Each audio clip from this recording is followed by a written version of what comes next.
All right, good afternoon, everybody. This is the Ad Hoc Property Committee, and we're excited to be here with staff from both Central Services and SPLOST. And today we're going to talk about both the Taylor Grady RFP, but also the cost of building application process.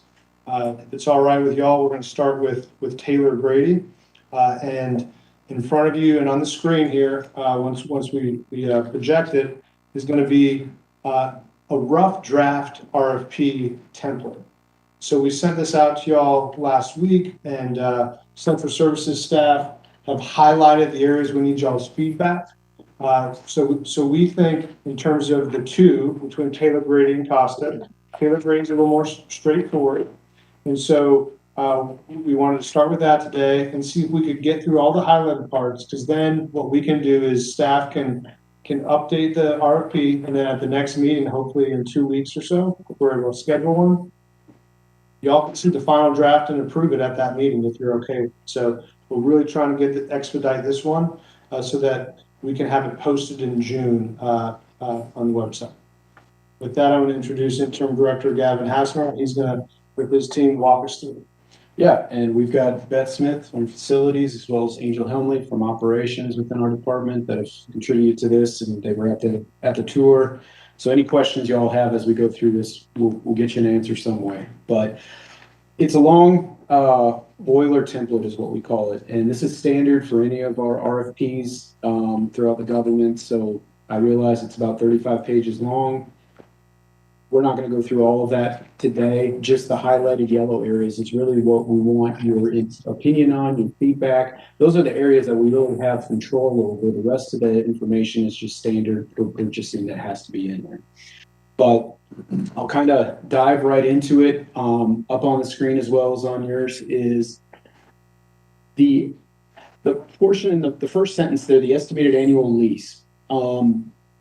We don't necessarily have to address that, but I do think it's important that whoever goes into this knows that it will result in a lease for whatever duration of time that is. If we are confident or think we know what that amount should be, we can certainly advertise that as part of the RFP, and that's why I've highlighted it. Yes, go ahead. Oh yeah, so with this, I was wondering, because we're kind of in this situation because of the new leasing policy we put in place, and so I was wondering if that information on how we tend to calculate leases for other organizations leasing property from us would be sent to prospective applicants or included in this proposal, or if, right now it just says that it's determined by us upon review.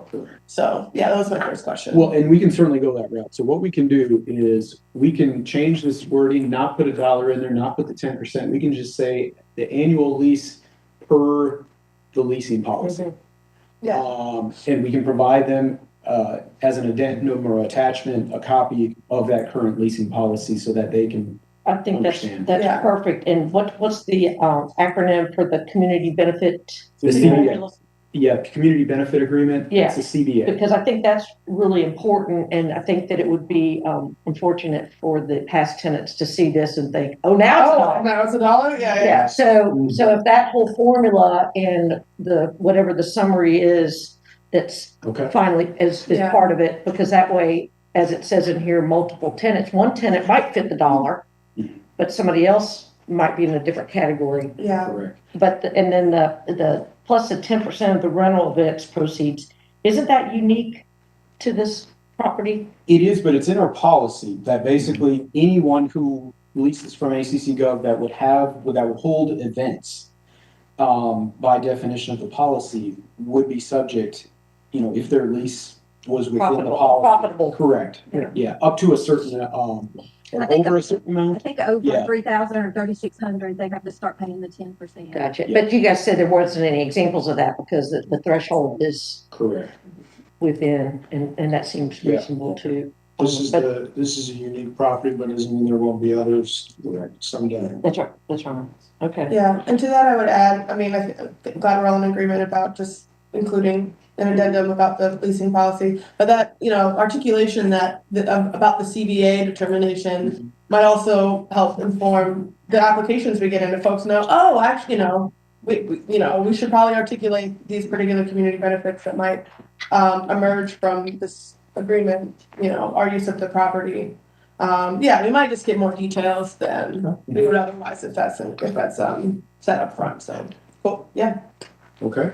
The next sentence that's highlighted there, again, just to bring it to the forefront for anybody who's willing to apply for this. We go in later on and say that we want the minimal amount of work done within the building, and we'll still have to approve that, but that they understand, as long as you all are in agreement, that they are responsible for those.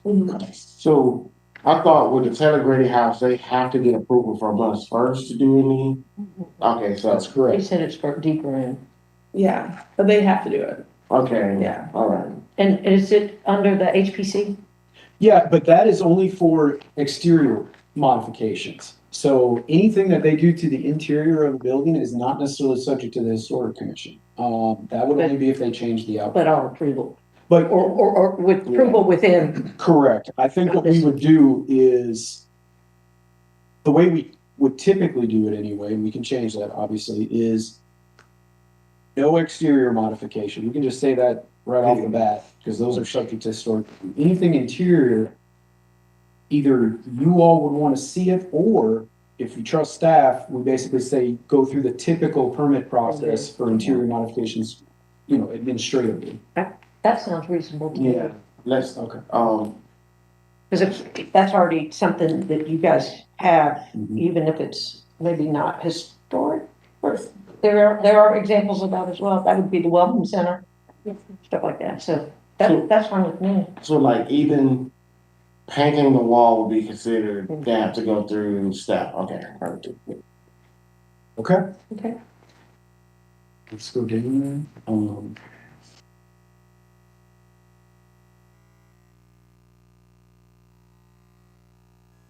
Okay, so the section 7 and 8, contractor equipment and other relevant information. Again, this is just to make sure that you all expect the tenant to provide any and all equipment, supplies, office furniture they need, things like that, that this is not something you want ACC to chip in. Is that fair? Okay. Yes, that's my understanding. Even though we still don't know what's going to be left That's correct. from the previous one, That's correct. this fits, that it might all be. Is there a good way to get clarity about what might be left there? I can get with Holly. Yeah, I think we can get a list. The hard part is, I don't think we know right now, just because it's been such a long duration that they've occupied that building. Yeah. I don't think anybody ever worried about an inventory of what belonged to them and things like that, so. I got the impression that it's probably multiple people, and when the time is up, July 1, right, Mhm. the 30 days ahead of that is when people will be dusting off the information they have for their items, I'm assuming. And I guess the question would be for those folks whose stuff it is, would they be interested if it remains in its current usage, granted somebody else, to continue to lend the furniture? And I guess that's a good point. If that were the case, if there was some furniture or paintings left behind that, again, wouldn't necessarily be the ownership of Athens-Clarke County, but a continued loan, if you will, to whoever the new tenant is. I would almost think we'd want them to deal with that and handle that versus us all of a sudden being a middle person and saying, okay, well, we'll take it and then loan it to you, and kind of, it may be cleaner if they work directly with whoever is the actual owner of the furniture to see if they can continue to lease it or have it on loan. Yeah, I don't know where that would fit into this. Like you said, that's a separate little part of it. The main one that it seems to me would be the most complicated is the custom-made curtains time period ones. It's not like somebody has an immediate place to put those. Sure. And so those, if they came to us, I would expect there's an avenue for us to know if we to keep the window treatments or what sort of thing would be, because the rest of them, it's different than attached. Sure. Yeah, we can certainly look into that and get Learn what they're thinking. Yeah.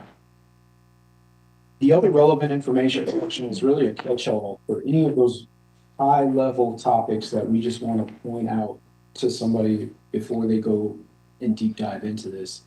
What I was thinking here is there has been conversation about the full use of the structure and whether or not the basement, for example, would be included as part of this lease.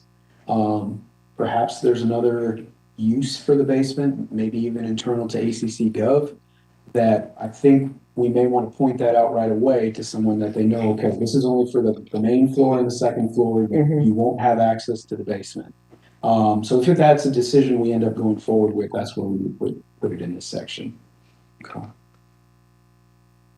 I just feel like it was a little, so in the beginning of the introduction section is the first time it's articulated like what our expectations are of lessees.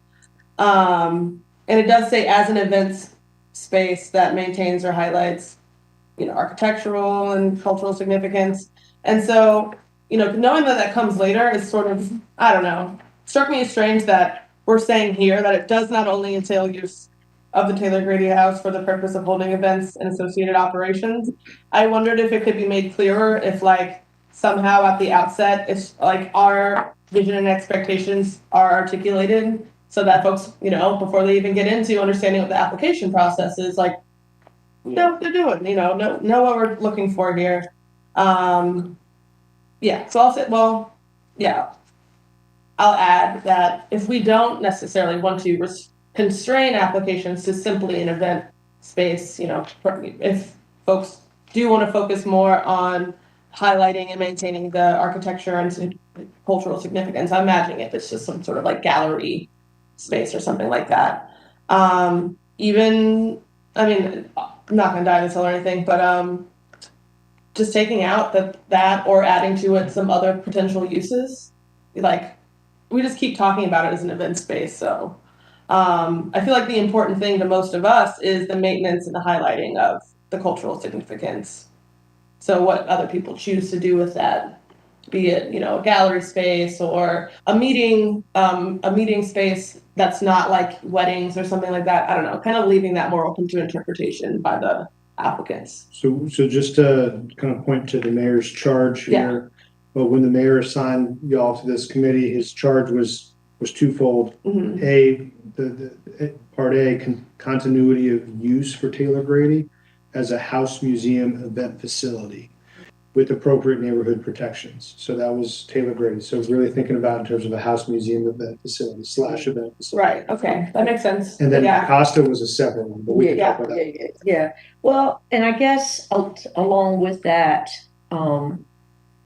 as we're casting the net out and open and not predispose one that we're copying what has previously happened.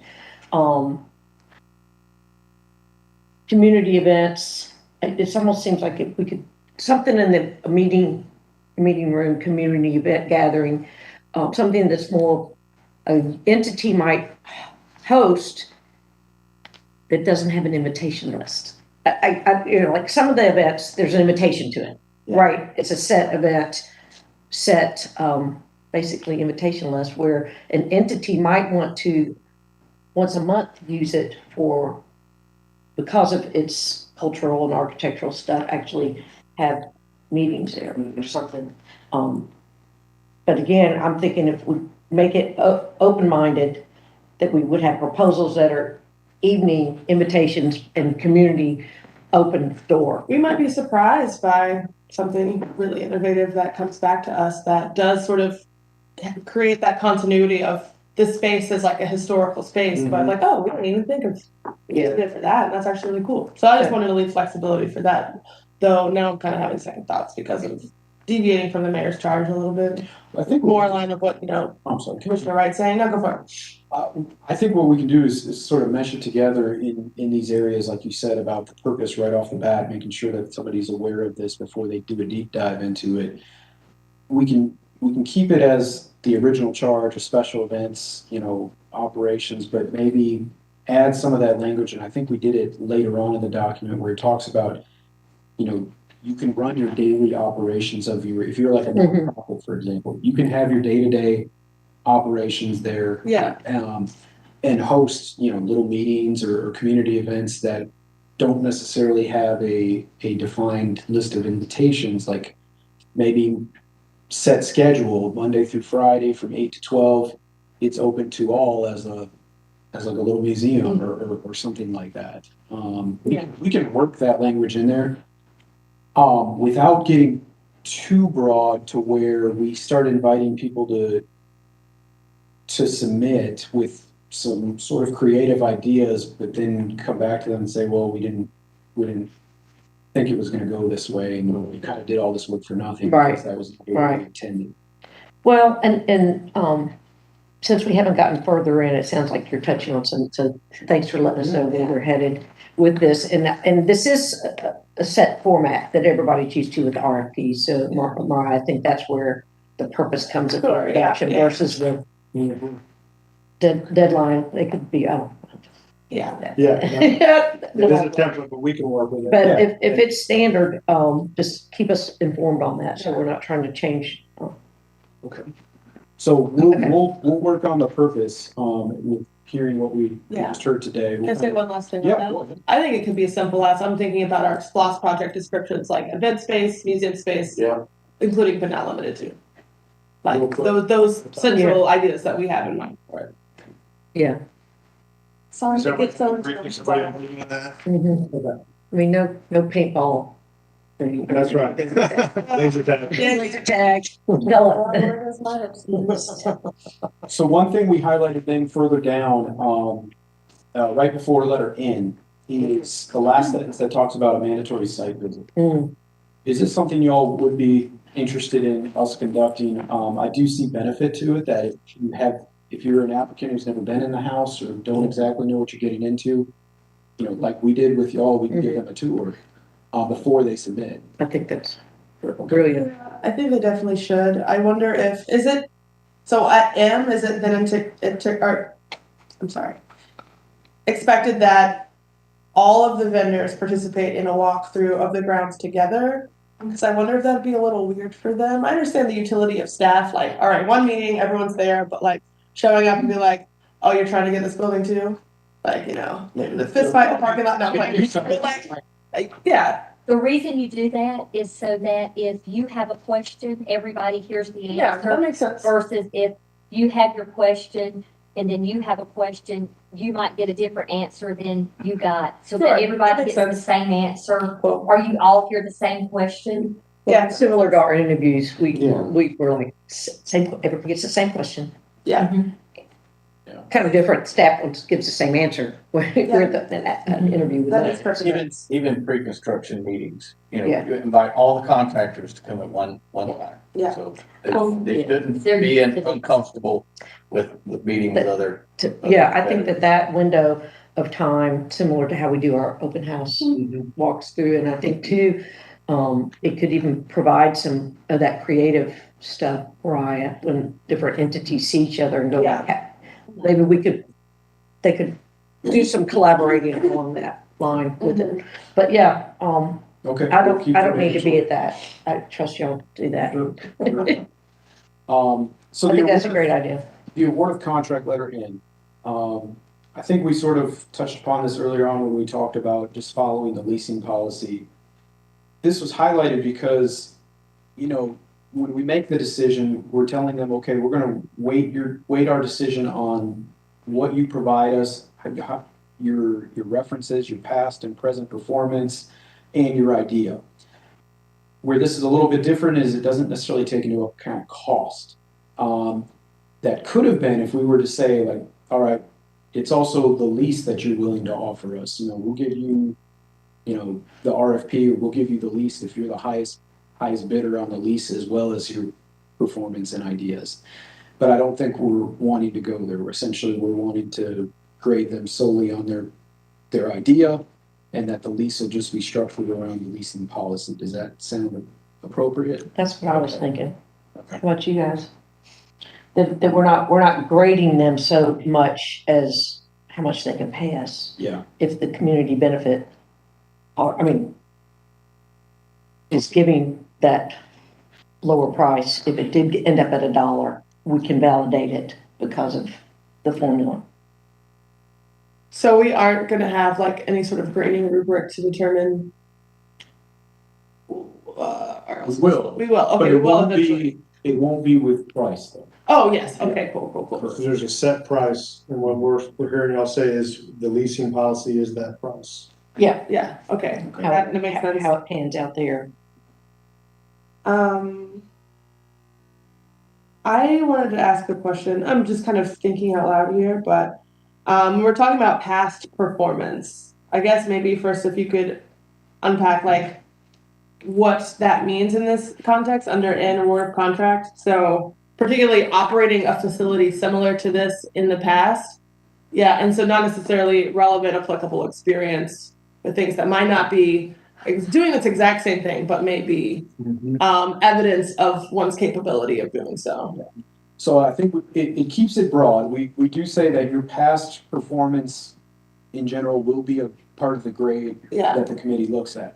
But I do think it's broad enough to where we're not saying past performance as an event facility. Yeah. And if we did, we can take that out. Like you said, if it's past performance with something similar that the committee, the grading committee thinks is relevant, that's fine. Okay. But yeah, that's what we're looking at, is that this isn't something you just maybe woke up today and said, oh, I'm gonna get into this business and maybe don't have any experience at all. That's why we're putting it. Okay, yeah.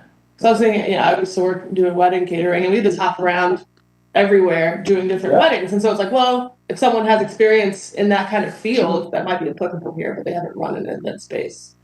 As long as that kind of experience might be. Yeah, that's some of the interest that I hear is out there are people who do catering and they don't have the space, paperwork to offer location wise, and that at this time, previously, the junior league I think I don't know how it would work, but this allows them to have that part of their portfolio to the wedding. Right. Yeah. Okay. So that's so I anticipate that would. I think technical ability that makes. So if I'm a new business, but let's say I'm a new caterer and I just need space because I've been working out of my home. So you have my past experience. So I thought we based the annual billing based on your taxes. So if I'm 8 months old, how are we going to determine how much I pay? For the leasing? Yeah, for the lease. I think it's by square footage and a number of other considerations like that. And I can Angel knows the answer to that. Yeah. We did, when we first did the leasing policy, we did evaluate their 3 years of tax information to come up with a base rate. And then, so it does come into play. I guess in that case, we would just only be able to use the 1 year, I'm sure there's a way around it. I don't know what it is right now. Yeah.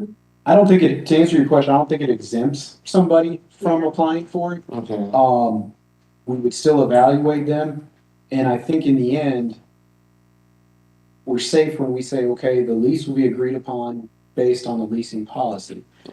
The mayor and commission obviously still need to finalize that lease. And I think it's within your purview to say, well, for the leasing policy, we're either going to do a CBA or we're not. We're going to do it at market rate or we're going to do it at $1. I think that's all within your purview to assign that. So. But we wouldn't want your new catering company to come and just hog the kitchen and nobody get to use the event space. It's kind of. That's coming up right there. Oh, okay, yeah, sorry. So, with letter O, multiple awards. Yeah. Is it something that we want to still reserve the right as the government to make multiple awards if we choose to, or do we want to just say, we're only going to give it to one person or to one entity? I'd like to be able to see I think multiple. Okay, we'll keep it in there. Keep it. Okay. Do you mean And that's multiple because of the floors or? Okay. Well, I think however they propose, in their proposal, they could basically say, well, we're going to take the first floor. I see what you're saying. There's another entity that we partner with that would like the second floor as their base of operations.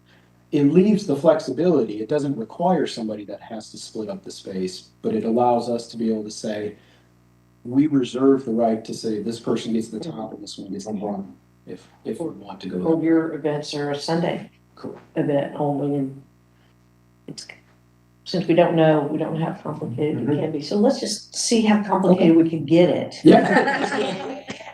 Yeah, we'll play the cards. I would be as fun as possible. Works.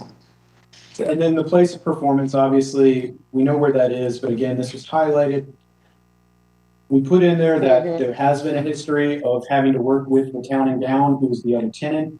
They need to be aware of the fact that there is another tenant, and we expect them all to work nicely together.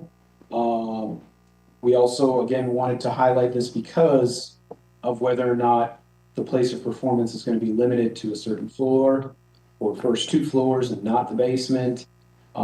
That's other tenant, co-tenant, whether it's town and gown. And is this where the park, or is it added in the sharing the parking lot?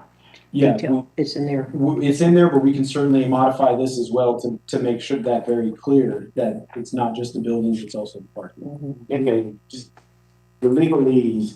Furthermore, the basement level of the structure is outside the scope of tenancy and will be occupied and operated by an ACC Gov associated department. So the basement is off level, the basement is, can't be occupied. Well, again, that's, I think, for debate with the committee is I think at a later date, we're gonna maybe talk to you all as a whole commission about space in general with Athens-Clarke County. And before we put this out, we really want to know, is it something that we need this basement space for? And it's just off limits for them. Yeah. So. I think that includes our other entities. Like the best example I can think of is the Historic Athens. It could be that in the space allocation study or appropriations is that we need that firehouse to be a moneymaker so that entities can be here, not pay. It could be that leasing another place helps this one not have to go for the highest per month. And it could be that bottom space turns into the new place for them. But anyway, I don't know how that could work out or what different places you're looking for. Well, and I think what we're hoping for is at least an idea, a firm idea before this gets posted, whether we want the basement or not. Yeah. We'll either say, no, we've got an idea for it, or, it's open for discussion. So. I think so. And the other way we could frame it too is somebody who's applying for this, is it contingent on them wanting the space to have the basement? Or are they just taking it because it's coming as a total package? Right. I think that when you look at where the basement is in terms of upkeep, it would take a lot of effort to get it to a point, potentially, if ACC Gov were to take over the space. Another leasing might not see it that way, and they might be able to use it as is, but we don't really need a live-in quarters for our staff, right? How that was used previously, we would need office space. And so we'd have to put some work into it. So that's gonna be the balance, I think, is it worth it to our organization to put the financial investment in the basement to make it work for us? Is that where the space needs to work? Is it something that it might be worth including in this? So we hope to have more about that in 2 weeks. Right. And where would the funding come from? That's right. And so then on that note, did we talk about when we were on site that we were okay with nobody lives in here? I think we almost have to be. Okay. We've done some more analysis. I know Beth reached out, for example, to the fire marshal. We do not feel comfortable going forward at all with that as a tenant space for a resident. Okay, that's what I thought we kind of came about too, but yet that kitchen being in there is awesome for mealtime, snack time, or that sort of, not taking it out Yeah. because the amenity is worth having. It could be In the staff lower area. space for whoever, right, to have lunch, break space. Okay. All right, moving into section 3 titled Scope of Services. That first paragraph again, we're just making sure that, I know it says contract, we'll change that. The tenant essentially shall provide all personnel, equipment, tools, materials, supervision, and other items necessary to do what they propose doing. That, Athens-Clarke County is not choosing to contribute essentially to any of the occupancy or the operations, of the facility. We do the exterior maintenance? Yes, I mean, those things will be outlined, Okay. but, we just want to make it clear that unless it's specifically outlined as our responsibility, everything else is on them. Okay. That they don't go into this thinking that there's additional financial support from Athens-Clarke County for some of this stuff. So we get into then the general scope of work. The first two paragraphs are just describing Athens for those who may with it. We talk about, basically, we're asking them to provide a plan for the operational use of the house. We can clear up and make sure that this language matches some of the other language in the document as far as Commissioner Parker's ideas for expanding maybe some of the uses. We'll just make sure it all drives together. And that, this will result in a lease with Athens-Clarke County, probably for a period of 1 year with some options for renewal. This is where we really would like your all's feedback, is we've broken it up into 5 categories, if you will, on not only the scope of work that we expect, but also then this will translate into some of the grading of the application. Which page is, are you jump to different? No, we are on page 13. Still on 13? Well, I guess 12 and 13. Okay. So number 1, proposed use. Okay. Here's where we outline what we expect to see in terms of applications. We don't want to, be too stifling. We want people to be creative, but we do want to make it clear, we expect some events to be held here. We expect office space, some museum-like functions. And we've sort of taken a stab at that stuff and whether or not you all have any comments on that first section. Where does Santa Claus and the Easter Bunny photo ops come in? I mean, I think That's an event. after the paintball Yeah. battle. Then so you get your photos with the. So remember the They'll be Easter under Bunny? reception and teas, right? I'm sorry, what was that, Commissioner? They'll be under receptions and teas. Yeah, I mean, reception seat, organization meetings, classes. I mean, I think in general too, just events in general would work with that. Yeah, I think the T's listed twice might be Okay. redundant, We maybe. really want the tea. T. And where did it came from?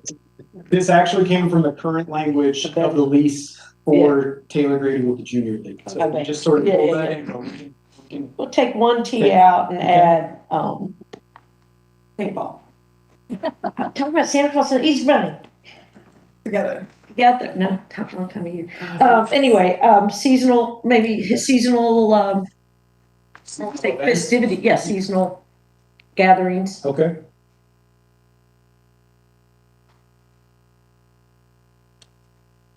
But I think the other ones are covering what we I talked think about this is earlier, don't good, you? Yeah. All right. Well, let's go on into number 2, the description of space needs. This is where we expect them then in their plan to not only tell us what the use is, but tell us how you're going to use that space. Do you anticipate using first floor, the second floor as well? Are you going to have use of the kitchen area? Do you expect to use it at all for anything? Or are you going to be catering in events? Give us an idea of how you plan to use that space. Same with the parking, the events, you Correct. see them downtown, the trolleys, the rental, mobile party Yes. things, that works, doesn't it, to say how they can have as many people as they are planning, but yet don't need the parking spots for it. They have to give us their transportation plans. Correct. Yeah. And what we'll also put in, I don't think it's in here, but we'll probably state the fire code assembly maximum, just to Yeah. make sure they understand that they can't have parties over a certain amount of individuals per fire code. But yeah, this is where we talk about the lease area, the historic designation that is to be maintained. They also need to be curious of parking, that essentially If they do off-site accommodations, like you said, you're in charge of, shuttling them in. What we don't want to see is you saying, oh, go ahead and park on the neighborhood streets. And you should explicitly put that in there, that is not to be your required parking. Yeah, for the shuttle. Yeah. Gotcha. And in previous, because we did get an email from someone that lives near the Taylor Grady house that wanted us to kind of keep in mind their experience being their neighbor.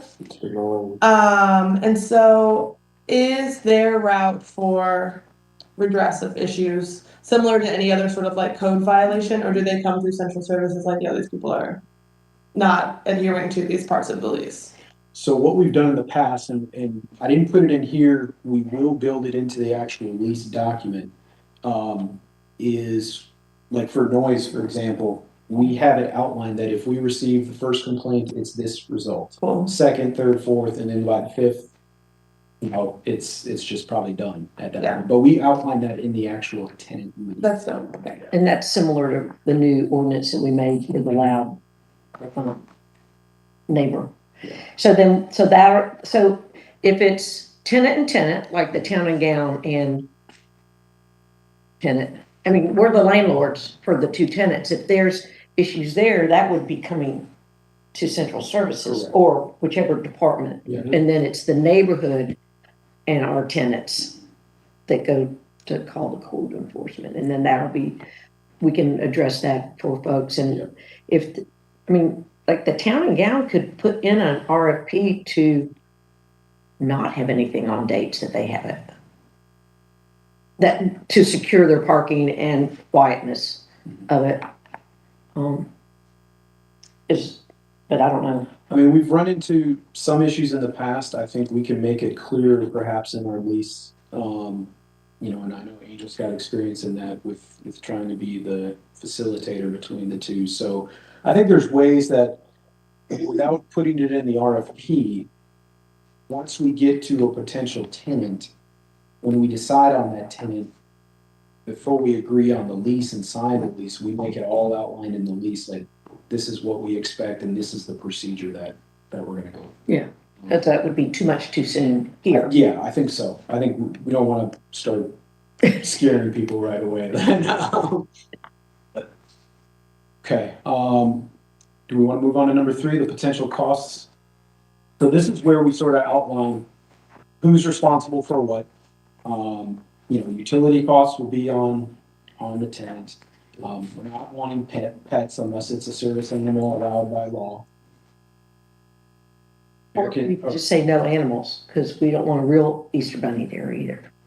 Yeah, we can do that. Pet tour. Yep. Animal visitors. It's gotta be ADA, they have to maintain ADA access on their side of things. We maintain the outside of it.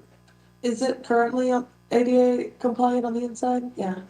I couldn't remember if there was an. Yeah, because we put that lift on the back. Oh, you could lift on the backside, okay, yeah, cool. But not for the top floor. So if I'm having a wedding and I want a horse, Yeah, no, it's not possible. so like me and my wife to go on the carriage, we can't have a horse on the property. They drop you off in the parking lot? Go in. But like in the back. I mean, we could say no animals allowed other than those associated with transportation. Or- No pony rides. You really think? Do Are you you trying to pull up with the horse? Yeah. Do you have something you want to tell us, Patrick? I'm just saying like that. I've seen weddings. No, that's the thing. At the price of gas, he may have to. Yeah. So But they're not permitted inside the building? Yeah. yeah. Yeah, I think it's reasonable. Or Okay. for the parking, keep it. Yeah. We don't need a little pony ride in the front yard. So they pull up with their chickens to. Chickens. Sometimes they use goats for a lawn maintenance. John, true, Yeah. we've got the lawns covered, we have the maintenance covered. Yeah, But anyway, something in there. yeah, we can add something.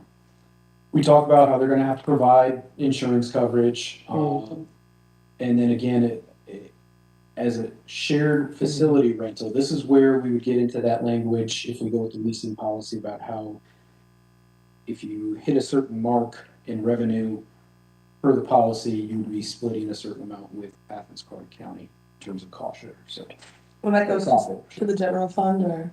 Yes, I believe that goes to the general fund. And then, that we will take care of the general facility maintenance as well as the, landscape maintenance. I've always had, I remember a couple of years ago when we started this, for the, and this is, for the money that's generated, even though it's not a lot, to go back into the general fund, should it go to, public utilities or the, to the department that actually maintains the building? Bunch of them. Well, but, yeah, I mean, I think essentially central services pays the bills and is responsible for the outside and building maintenance. We are funded from the general fund that way, and so it's not a direct line, but it comes back around. Like Solid Waste said that through their, They have an enterprise fund. yeah, enterprise fund. They have a standalone landfill enterprise fund that all fees go to. I think Jerry made a comment about that. He was like, why isn't it going back to central services? Is there a legal reason why it's not going back to? It's fund accounting, so it's the way in government accounting that we adjust for. So if central services was an enterprise like public utilities or solid waste, then they would have their own fund, and then all that revenue could go into that fund. But they're a general fund department, so all the revenue related to the general fund goes to the general fund, and none of it's really. And then they have to fight for it among the other departments, so general fund, not enterprise fund.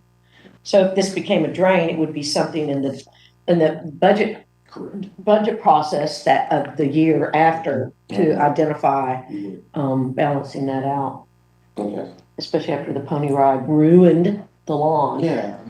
And oftentimes the department can do their budget request that they're in the general fund, and they'll remind everyone that, hey, this is associated with all that revenue that we're bringing in, and we need to keep this up. If we don't maintain this, then we won't be able to bring it in. So it's not a direct connection. So then in section number 4, the approach to operations, this is where we've highlighted at least 2 main points that we want them to address, and that is how they plan to schedule activities with neighboring tenants, as well as how they plan to respect the surrounding neighborhood. How are they going to approach excessive noise, loitering, parking, alcohol, Perfect. things like that. We're not saying that you can't have any of that stuff. We're saying tell us how you're going to approach it. Is it something that you intend to do, but this is how we're going to regulate it? That's all for the committee then to look at and make their vote on. Mm-hmm. And wasn't there something previously of the no amplified noise? There was something. There was. That was in the parklets where we talked about how the parklets would not have amplified, I think, music in the parklets. I thought it was for the events here for Town and Gown. It was maybe Town and Gown was wishing. Yeah, there was a wish list. They've been at it for years, but about the noise and that's what they were hoping, that on the weekends they have events. It doesn't mean that Taylor Grady or whoever's in there next can't be outside doing stuff, but just not amplified, maybe acoustic or something. But trust me, that's still not worked out. Yeah, no, I can imagine a wedding planner or an event planner also saying, but you can't, rally and celebrate with a speaker.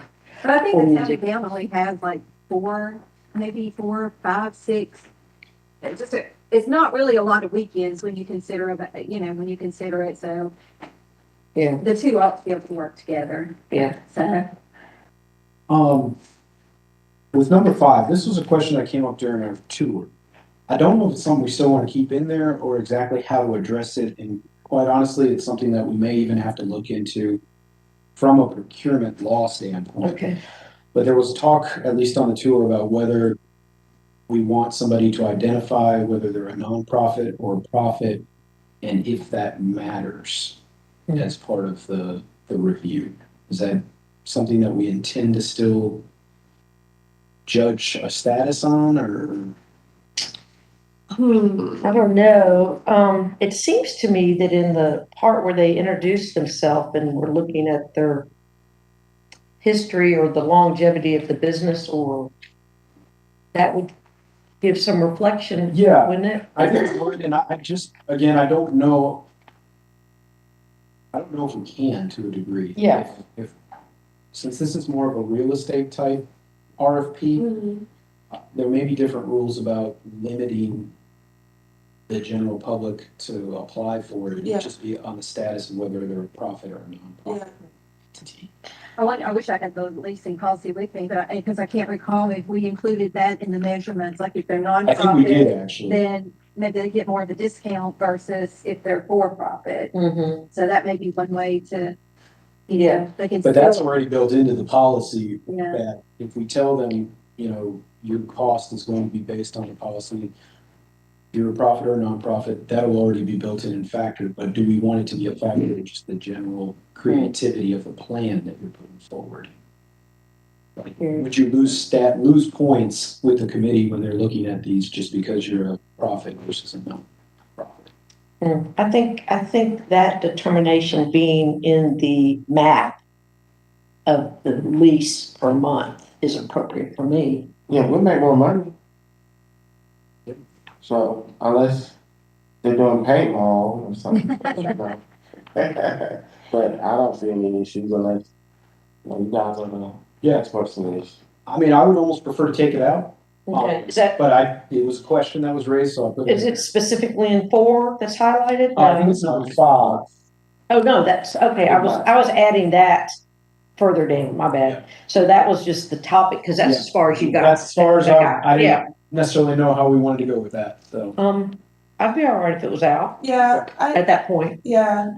I feel like if we're thinking about nonprofits in terms of providing a community good versus for-profits where it's a revenue generating endeavor, like prominently. I mean, that's gonna be determined when we, send them the lease policy as part of this, and then they may articulate back to us what, they could be a for-profit entity that Correct. is doing tons of great stuff for the community that we'd love to see. So I don't know, In yeah. theory, we could get, a for-profit caterer or something like, or a wedding Yeah, host that is a legitimate for-profit business that applies for this versus it being a nonprofit agency that wants to do something. So I think it keeps it open. It Yeah. allows you all to see the entire spectrum of applicants. And then the only real way in which it will have an effect is whoever gets the contract, it'll affect their rate in terms of lease, but that's it. Right, so and then once that's calculated, it would possibly affect that over $3,600 profit that we haven't had before. And I'm open to a for-profit person telling us that number threshold maybe could be modified, but it's out of my realm, but we can see. Okay. All right, so going down, the next section I highlighted was number 4 under general requirements on page 14, hours of operation. These were the current hours, I believe, that were stated in the lease right now. We don't necessarily have to spell out hours of operation. This is just a thought of whether or not y'all wanted us to put anything in there. We can leave it alone and just let them propose it as part of their plan. Considering the next door neighbor, mm-hmm. I don't understand why would anybody do 9 to 3. I wish PC Green would do 9 to 3, but it seems like a very finite. Hell, get up earlier. Yeah. Mm-hmm. I think it's weird that we expect that they will do 9 to 3 when it's like if they say we want to do noon to 5, then cool. Yeah, just the wording of that was like. I think I'd rather have the noise ordinance hours of enforcement in there for them to think about their hours of operation within our time slot of where the neighbors would be calling, and that changes on the weekend too. Maybe that would just be a spot to highlight the noise ordinance. Yeah, that's a good idea. And then they can work around that. Yeah. I think people's hours of operation are changing too. I saw someplace 10 to 7. I was like, oh, that's nice. Yeah, a lot Our hours were like that. of bars still close at like, midnight. Okay. I like it better. Under the additional requirements, on page 15, this is where we added, for the first time, the diversity training requirement. So I think it's important that they know up front, that it's gonna be an expectation of anyone, whether they're profit or nonprofit, that, I've always had a problem with this, and I know my commissioners support this. But we will have to change this on the commission level. yeah, I mean, basically what we're saying is, per the current policy, this is what you're expected to do. So if we were to, I mean, I'm not saying we have to put it in the RFP. There's no requirement. I think it's important to let them know up front, and that's why I put it in the RFP. I thought it has to be in the RFP. Well, it has to be in the lease. So the resulting lease with whoever is the selected candidate, they will have to do this Yeah. regardless. It's just whether or not we let people know up front, this is a requirement if you're selected. I think it's worth it being Mention. upfront and then not, like the other thing you talked about said, that detail's better Yes. in the lease. I think that both and sooner the better Okay. for me. Right, it just sets expectations, so there's no surprises, like. I think so. All right. Well, so, Can I ask a quick Yeah. question about, actually, so as we're about to move to D, right? yes, So right above that, cyber liability. yes. So, just because we've been talking mostly about like physical space and coordination of events, etc. I guess I was just curious, like what that means and how that's, like So- a relevant and important, Yeah. like thing too. So Okay. basically, because, and that is something unfortunately, I don't think we'll be able to get rid of. That's a Oh, requirement. I just wanted Yeah. to know, But yeah. that is something we now put forward that, whether you're using ACC Gov computer equipment, whether you're on our server, whether you're using, like, for example, in this space, an ACC Gov facility in which we've provided the lines, Mhm. anything that could potentially have a detrimental impact on ACC Gov's internet or services, we need insurance for that. That's so interesting, yeah.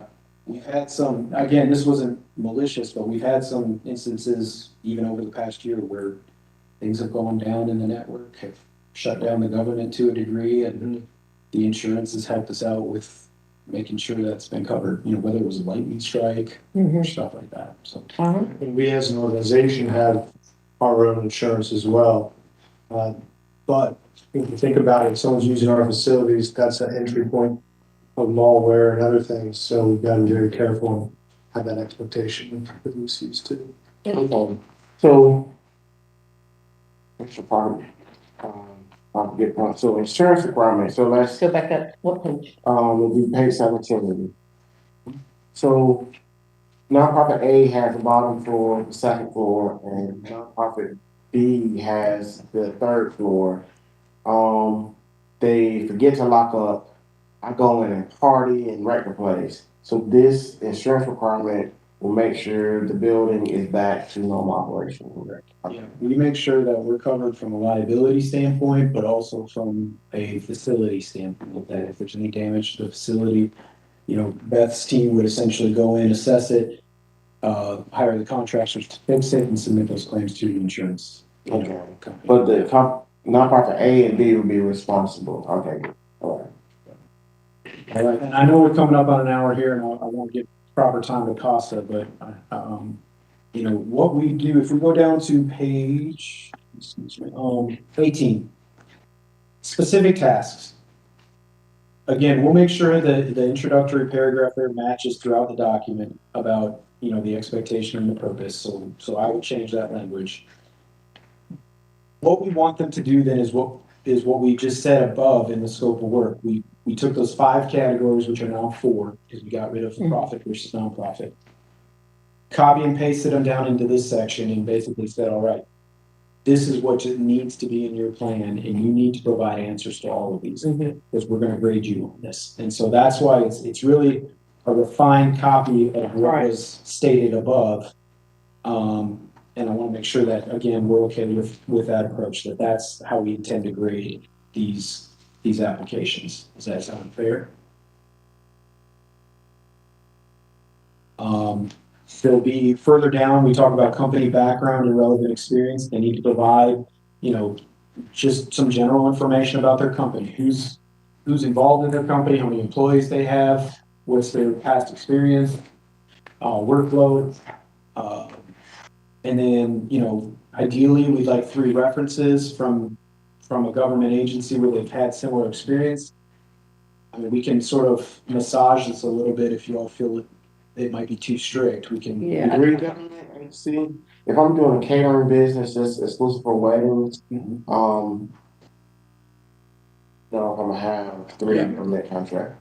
So should we say just 3 references in general to this type of work and forget about it being, with a government agency per se?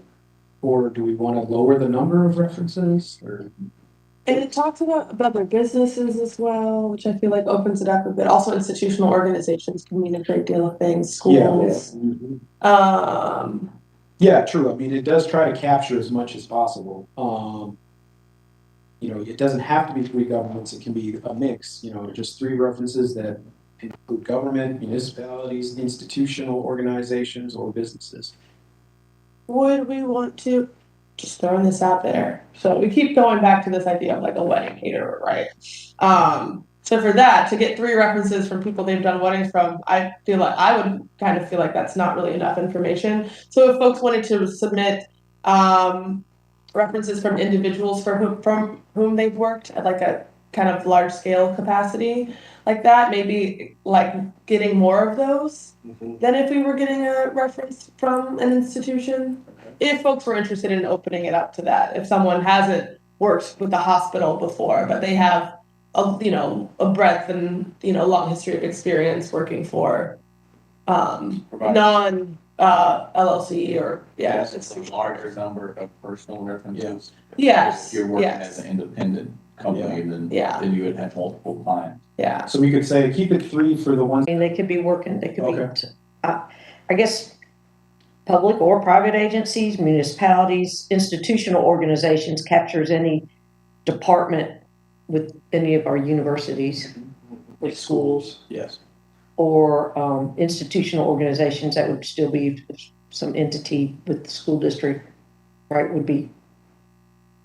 I think the only thing that's not captured in those categories, to be honest with you, is like a residential, like if I hired somebody to do catering or a wedding event in my backyard for a wedding, that maybe wouldn't be captured in there. But again, I don't know if we're really wanting to that either. Do we want somebody that has experience in a more elevated,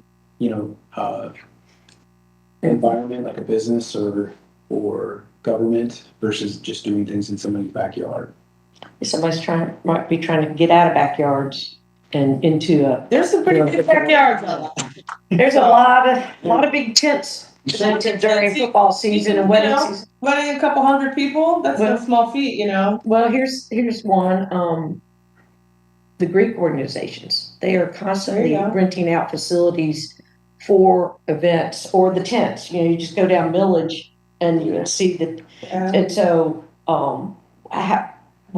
if I was doing, my experience is in Greek and I'm going to branch out, but the Greek could be their reference, Yeah. which would Honestly, they feel like that fits into the public or private? I think an institutional organization, if it's associated with the university or a place of higher education, I think we would. Okay. I just wanted to be broad enough, and then, do you think we should put in something or other, or what was that? The little phrase you had for the Did sloth. we have, included but not limited to? Yeah.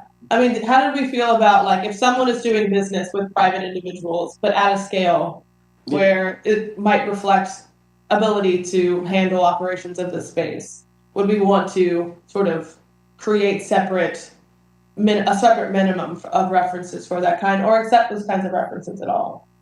Yeah, because my cousin, she does wedding cakes. Like, what if she's like, okay, well, and she does at least about 10 a year.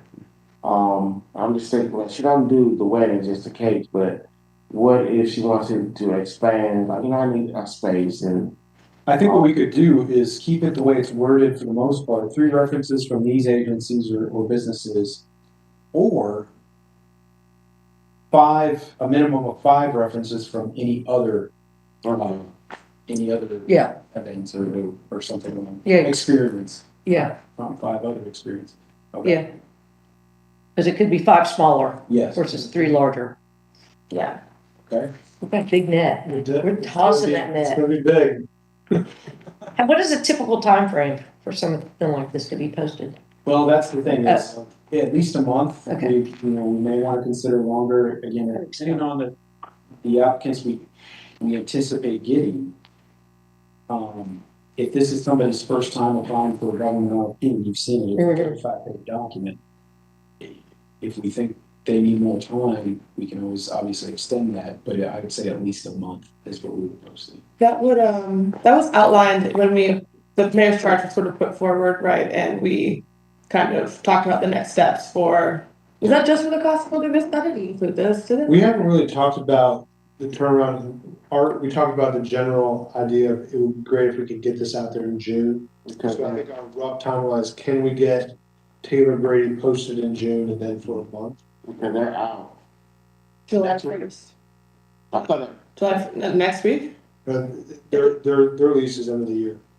Oh. July. Oh. July. July, okay, yeah. So, but the RFP posted in June so that we could then have RFPs for y'all to look at in July. And are you able to post it with the date of 30 days or longer? Well, As we have needed, to or- put a finite Okay. date on the closing of the RFP.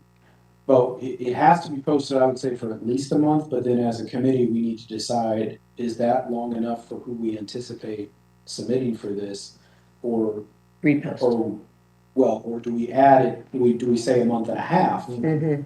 To anticipate that some people may need a little bit longer to do this on their own. I would like to anticipate. Okay, so we could say it's up for 45 days. Sure. Yeah, 45, 60, I mean, there's really no, as long as it's at least 30, I would say. Okay. So, I lean toward longer. okay. Yeah.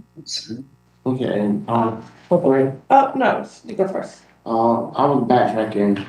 Sorry. So I have a nonprofit. I'm always like thinking. Oh, okay. Keep going. I was thinking. We got now. So, and I want to bring Economic Justice Coalition to Taylor Brady, nonprofit voter education.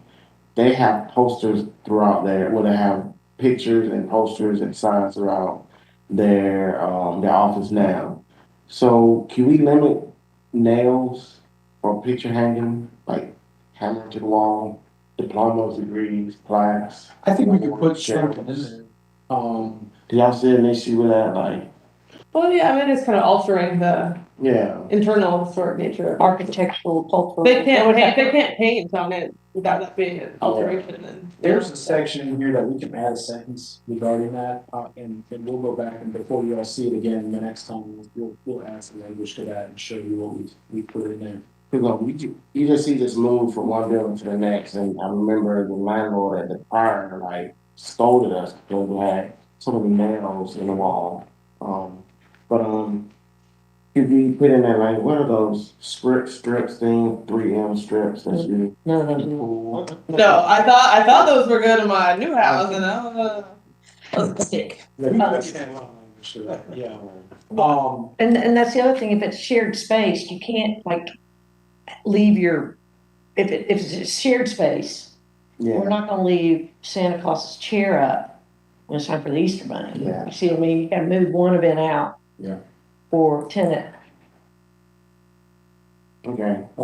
No, that's fine. So in the interest of time, I'm gonna kind of go through real quickly. The only other things that I've got highlighted through this is when we get down to the actual evaluation criteria. One question is, as a committee, do you all expect that after review of the initial submittals, that you want to engage with those who have applied and have some discussions, or do you want to just say, no, that's not going to be part of the process, you have to do your best effort right now, what's on paper is what's getting voted on, and there is no discussion or interaction before we take a vote? So What's So typical? central services would do the initial walkthrough for all the applicants, right? Correct, so the So- tour will be done by us, yeah. And then the RFP process, they'll do the submittals. So you saying after central serv, after, is the procurement office who does? Well, after they've done the tour and Yeah. submitted an actual application, when it comes time for the committee to say, okay, here's 15 applications that we got. And you start to narrow it down, there is an option essentially in procurement where, let's say you say, okay, we're gonna do our top 5. Now we're gonna bring in those top 5 and we're gonna have some interaction with them before we do a final vote. Or you just say, nope, we got 15 applications, we're not leaving this room until one of them's selected and we're not talking with them anymore. Like, Or this 5 of them are selected, Correct, for me, yeah. that matter. Yeah. And we have to decide that now? Well, it's something that needs to be outlined in the RFP. Like, Yeah. it is going to be a requirement that, you have to, if selected as the top 5, you engage in conversation discussion, or we're not gonna do that. And just so that you better put your best foot forward with your paper application, because there's not gonna be an option for you to discuss it. Is that kind of how it goes? If you say there's an interview, they sort of lighten up on this Well, part? I mean, Dan No. probably. No. Not generally. We've actually, so what typically happens is we'll get a really good proposal. Don't like the people. They are not very personal. Yeah, And be we have- careful though, like, Yeah. I mean, that's part of the evaluation criteria is, if you've got a consultant that's gonna work for you and work with you to help move this project along, you better have a good relationship. Right. If that relationship's kind of sour, or they don't talk to you, Who do you point at? no, just in an Example, that we okay. had, That's where we had interviews and the primary focus was on the men in the room, and, the one person that they were there to satisfy was Beth, okay. and they didn't talk to them. So that's just Yeah. kind of an example, but it gives you the opportunity to not only question them, but also really interact with what their personality is like, what their Okay. true intentions are, regardless of how well their proposals are put together. The other aspect of that is you can have someone hire a professional to write this RFP. And they turn it in, and it's the best RFP response you've ever Right. seen. That's not necessarily the individual that's doing the work though when the event space opens. Okay. And it gives you that opportunity to see, okay, well, these are the actual people that are gonna run Okay. the facility versus the one who made the. Well, since we want our tenants to be good neighbors, I think that that what you're talking about is important. Okay. So that we We'll keep can that in there. Yeah. make sure their potential to be good neighbors is there. Okay. Or if it's Agreed. doable. And then just this last section, and then we're done, it is the evaluation criteria. I've got it as sort of 1 through 4 right now, where you'll have a scoring sheet. Mhm. And it'll be, okay, 10 points for understanding the requirements that we asked them. It'll be another 10 points for the experience of the firm. Another 10 points for the references. And then, if they're gonna furnish any kind of equipment as part of their proposal, is this some really good quality cultural stuff that they say they're gonna be able to provide as a showpiece, in the facility. I just wanna make sure that you're good with some of that criteria. We'll build it into the scope that was outlined, how they, address the use, how they address the use of the space and address the costs. And that all sort of falls under the blanket of understanding the requirement. Are you all okay with those 4 criteria? Yeah. And so scope of work, the 1, 2, 3, 4 of scope Yeah. of work are all under number 1. Pretty much, yeah. Yeah. And then we've added, 2, 3, and 4. Yeah. Just because we want to make sure that we also know the people that are running it and Mhm. they've got good references. And when you say they're in order of importance, wouldn't the points go downward too? Or Yeah, and we can work, I didn't change any of that right now, so we can certainly work on and propose next time around, like how many points. Weighted. What the weighted Okay. criteria would be. That makes sense to me. Is there any recommendations y'all would have in that, on that particular point or in this section. on the weighting? Mm. Well, since I would almost go 25 and then break it down 10. I don't know. I think I trust that. If there's 4 points in number one for us to look at, Number one should be higher, right? yeah, It's gonna have the most yeah. stuff under it. Yeah. Yes. So if, well, how many points are we wanting to go with? 100 points from those 4 bullets? Yeah, essentially, let's say for argument's sake, 100 points, you know. So if the top was 45, how do we break it down to where, because the first one has got 4 topics that we're looking at anyway with it. So we could do 40% for Mhm. number one. I would say you could do another, almost 25 each for 2 and 3, Yeah, and then 10 for number 4, something like that. yeah, for something like that. I think that weights it. Mhm. And then they know that. Yeah, yeah. And then you've got the part where the interviews. Do interviews, that needs to hold some, Yeah, I was about to say where. Yeah, we'll adjust it then for that. We might even add a 5th criteria to this now that we know you all are interested in doing interviews with the actual applicant. But that would be additional too, because everybody's gonna get scored on this. Yeah. And then the evaluation of interview Yeah, would 'cause just a lot be of times in addition to, because not everybody's gonna get that scoring opportunity. Yeah, we could break the scores up by initial score is this, and then depending on the top 5, here's your new criteria based on the interviews. It's so good at Yeah. that, so. Okay, Okay, that sounds good. I think we've got enough to go forward, so I can turn it over to Danny. Oh, sorry. I Yes. was Yeah. planning on 3:30, but, I don't know if anybody else got split. Are we talking about moving on to the Costa? We were gonna go into Costa until 4, if that's okay. Oh, it's 4, okay. You just leave at 3:30, we can make this real quick. I didn't know we had. Okay, yeah, I'm so sorry, yeah, I didn't No, say that's the okay. email, but I can stick around for a Okay. second, I just gotta We go. talk about it 2 hours, but we'll 3 to 3:30. go for 3:30, we'll finish Okay. at 3:30 if everybody's. And then on this note, I think it's important that we do sort of split these up. Mhm. And so that our next thing, maybe email wise, is just this, and Costa having more to do in their time. Right, so Yeah. the question for y'all would be, at the next meeting, our hope is to have that final draft for Mhm. Taylor Grady for y'all to vote on. And then we would do a NOPA to the rest of the mayor and commission, just to let everybody know what that looks like before we post it. So the question for y'all is, do you not want to talk Costa at all until we're done with that? So you want to wait till not next meeting after to talk Costa? Or do you want to try to kind of tag team and do a broader discussion of Costa after you all vote on that next meeting? Didn't the mayor give us a deadline? Well, but we can split them, we can ask him to split it, maybe, is what I'm thinking.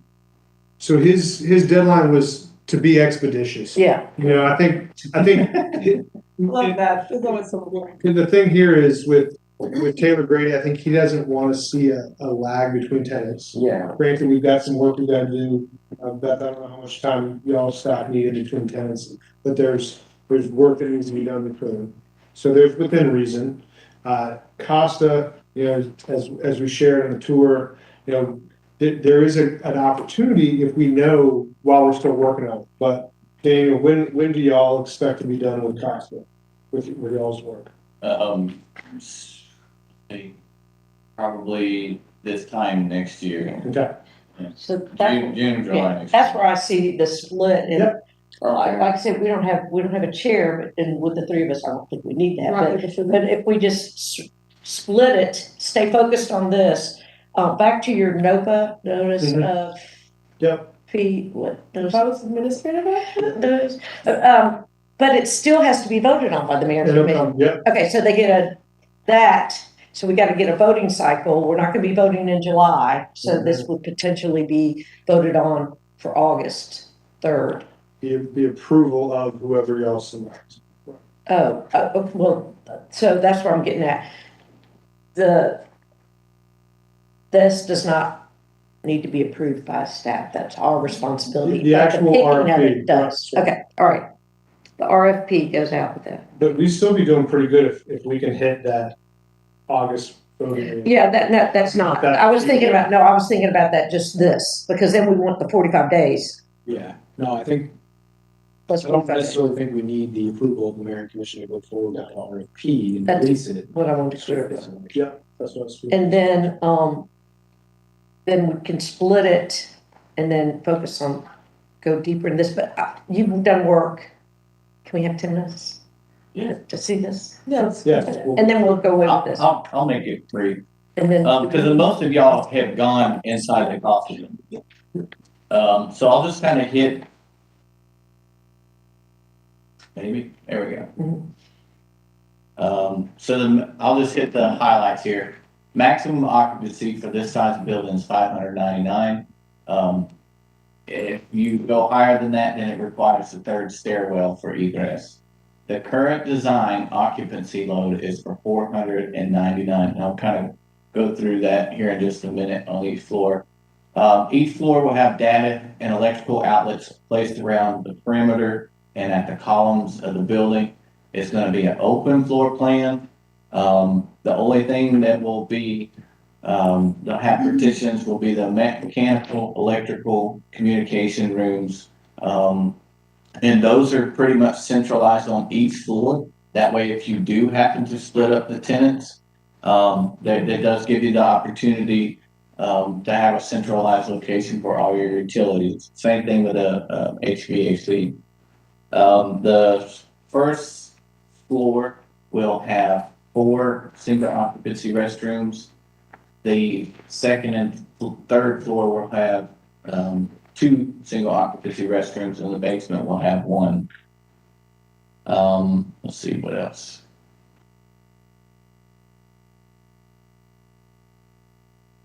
I'll just kind of go through. Maybe.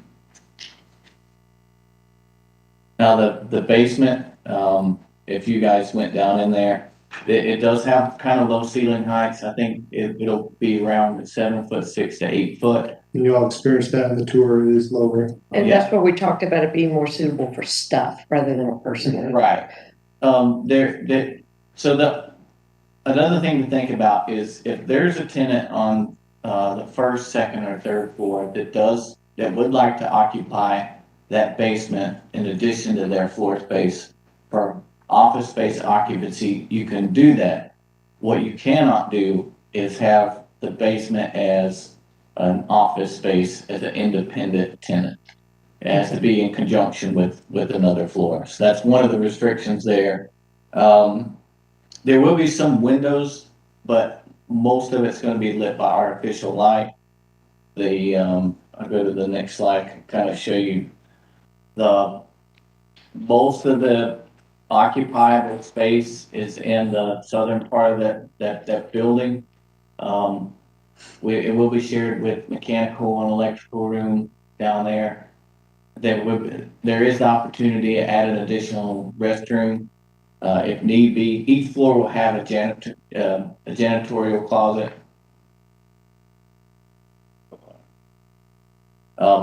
Another thing too is same thing with the first floor. There is there are options for a communicable stair going from the first floor down to the basement if that tenant chooses to share that specific space, but it's not in the original bid. It will be an alternate if the tenant prefers to occupy both of those floors. First floor has a maximum occupancy of 188. ADA access on both sides of the building, and then there is access on each side of the building as well. It is conducive to high volume traffic and multiple entry points. So it does present itself to something that maybe like a museum or something like that has a lot of visual features within that space. That's in the north part of the building is the addition. It will have the restrooms, elevator, and secondary stairwell. That elevator only goes from the first floor all the way up to the roof. Let's see. And it kind of just points out the different entrances to the first floor. And kind of in the centralized area there, that's that communicable stairwell that could possibly be installed later on, from the first floor to the second floor. We thought it was important to have this presentation handy, not just for y'all, but for the public, so they can understand the limitations of the building as they're contemplating applying. So that's why we wanted to make sure we had all this information available to everybody. Right. I'll just do the second floor and third floor, since they are both the same. Same amenities, you have two restroom facilities, single occupancy restroom facilities on both floors with the potential possibility of adding 2 additional restrooms as well. They'll have, it's probably easier here. It will have 2 mechanical closets. Again, the mechanical system, one feeds the north side of the building, one feeds the south side of the building. Makes it easier if you are intending on splitting up into 2 tenants for that space. There is the outdoor, I think 300 square foot outdoor patio on both the second and third floor. Again, access to the elevator and 2 sets of stairwells.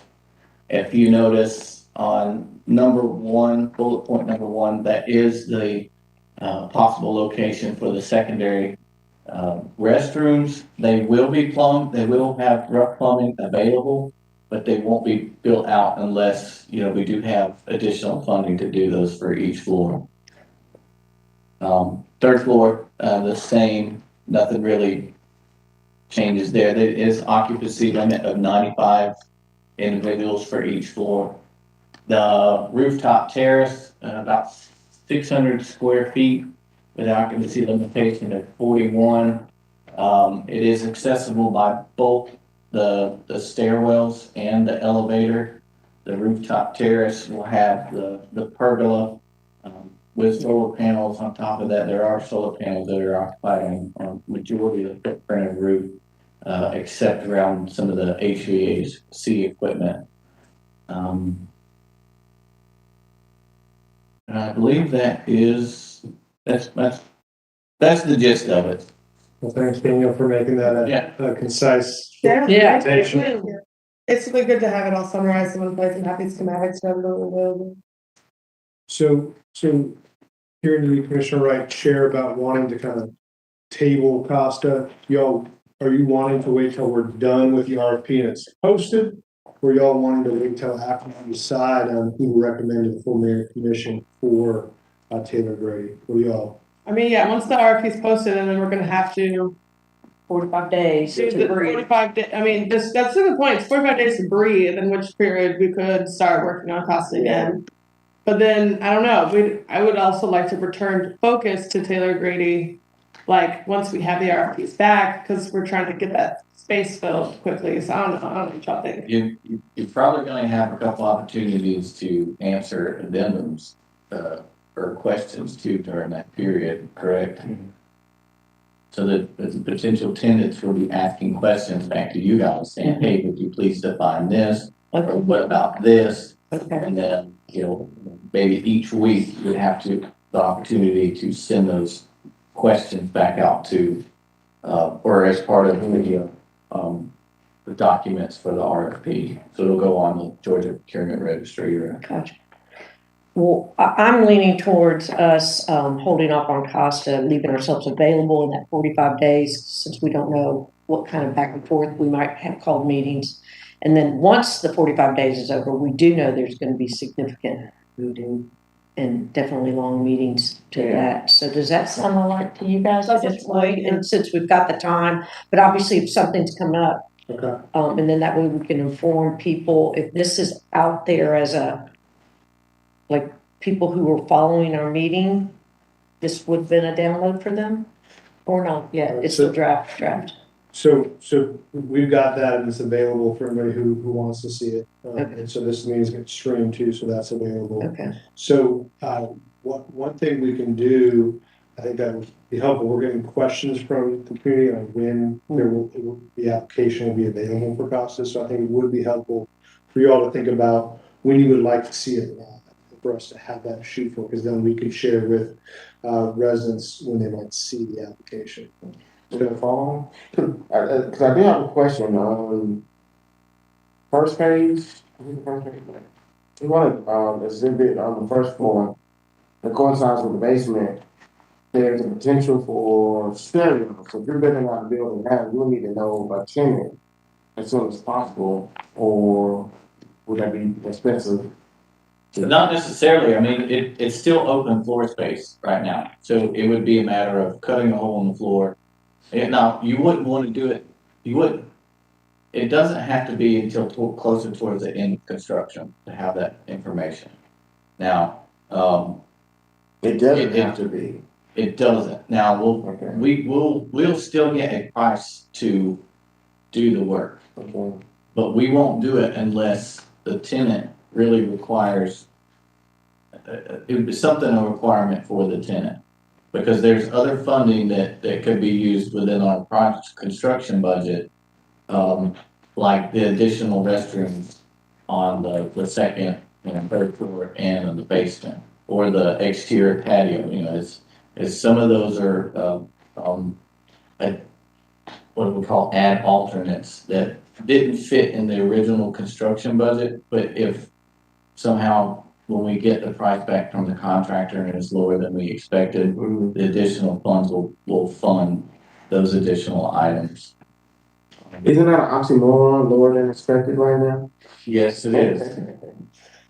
But conceivably, if we're able to post an application in October, Yeah, might need 60 days for that conceivably, then there's some decision around the new year. I'm trying to get some level of, like, making sure that the committee's timeline is working with SPLOST and the project, and so if there's work needed, then we'll. I'm sorry about the generalities in the next I meeting. gotta run to meet babysitter, but yeah, I don't wanna. I'm okay if you guys give us a draft idea of how this could pop up after Okay. we've done the, Taylor Grady. Yeah. You guys wanna Yeah. pencil something in and No, we I can talk? appreciate the clarity, and the mayor has them separate, Yeah, so. okay, good. All right, y'all wanna, I make a motion to adjourn. Second. All in favor, say aye. Aye. All right. Done, bye. thanks so much. Excellent. Sorry to rush you there, I thought we, for Costa though,